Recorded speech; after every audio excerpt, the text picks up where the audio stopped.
Bismillahirrahmanirrahim. Ada sebuah kisah di sebuah negeri di zaman Nabi Musa alaihi salatu wassalam.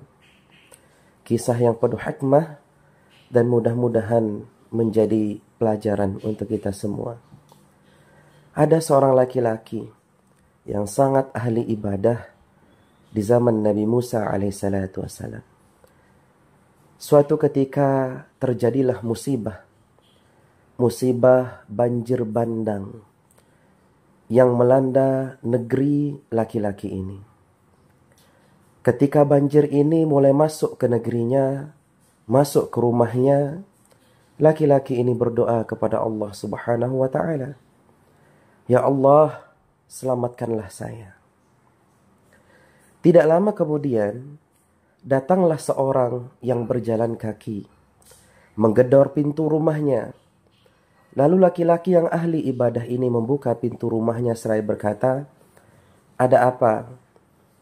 Maka seseorang yang mendatangi rumahnya tersebut berkata, "Wahai fulan, selamatkan dirimu karena akan terjadi banjir."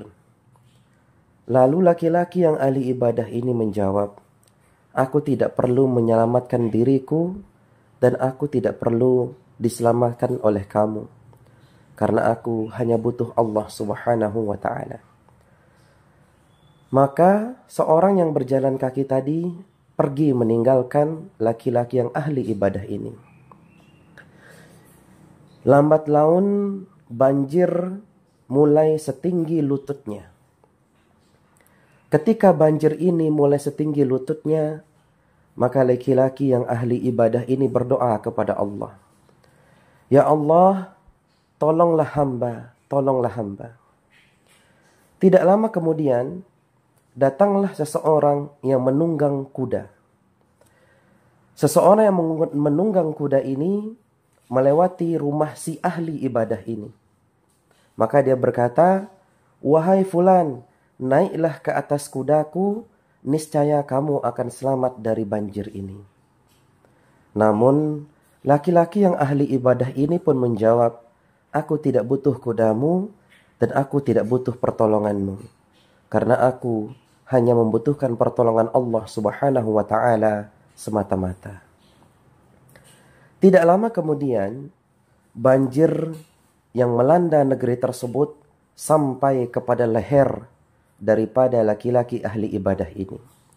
Ketika air sudah sampai kepada lehernya, dia berkata, "Ya Allah, selamatkanlah hamba, selamatkanlah hamba." Tidak lama kemudian, datanglah seseorang menggunakan perahu. Lewat di depan rumah si ahli ibadah ini. Maka orang yang menggunakan perahu ini berkata, "Wahai fulan, naiklah ke atas perahuku, selamatkanlah dirimu dari banjir ini." Namun, laki-laki yang ahli ibadah ini dengan penuh keyakinan menjawab, "Aku tak perlu perahumu, aku tidak butuh bantuanmu. Aku hanya butuh bantuan Allah Subhanahu wa ta'ala." Akhirnya banjir bandang pun datang dan menenggelamkan si ahli ibadah ini lalu meninggal dunia. Lalu kemudian di akhirat, laki-laki ini berjumpa dengan Allah Ta'ala lalu berkata, "Ya Allah, saat di dunia aku memohon kepadamu, hanya memohon kepadamu. Aku mohon selamatkan aku, ya Allah, selamatkan aku, ya Allah. Namun kenapa engkau tidak menyelamatkan aku, ya Allah?"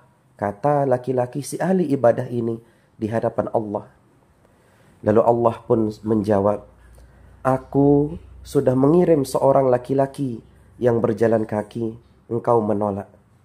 Aku sudah mengirim seseorang yang menunggang kuda, engkau menolak. Dan terakhir aku mengirim seseorang menggunakan perahu, engkau pun tetap menolak. Lalu apa lagi yang harus aku berikan?" Maka dari kisah yang penuh hikmah ini kita akan paham pentingnya kita berhakikat dan penting pula kita bersyariat. Jadi, apa yang ada di alam semesta ini adalah wujud majazinya dari alam ini yang bersandar kepada Allah Subhanahu wa ta'ala. Wujud majazi inilah nanti yang bisa saja menjadi wasilah perantara pertolongan Allah Subhanahu wa taala. Maka tatkala kita lapar, hendaklah kita makan. Lalu yakinlah dalam kalbu Allah lah yang memberikan kita rezeki. Tatkala kita sakit, hendaklah kita pergi ke dokter. Lalu yakinlah dalam hati Allah lah yang menyembuhkan kita. Ketika kita tidak punya uang, maka hendaklah bekerja. Lalu yakinlah Allah yang memberikan rezeki. Inilah antara syariat dan hakikat harus berjalan secara bersama-samaan. Ketika jasad kita bersyariat berusaha, lalu hati kita karena Allah, untuk Allah ikhlas, lalu jiwa kita merasa digerakkan oleh Allah, insya Allah baik ataupun buruk, kita akan tetap bahagia. Wallahu a'lam bishawab.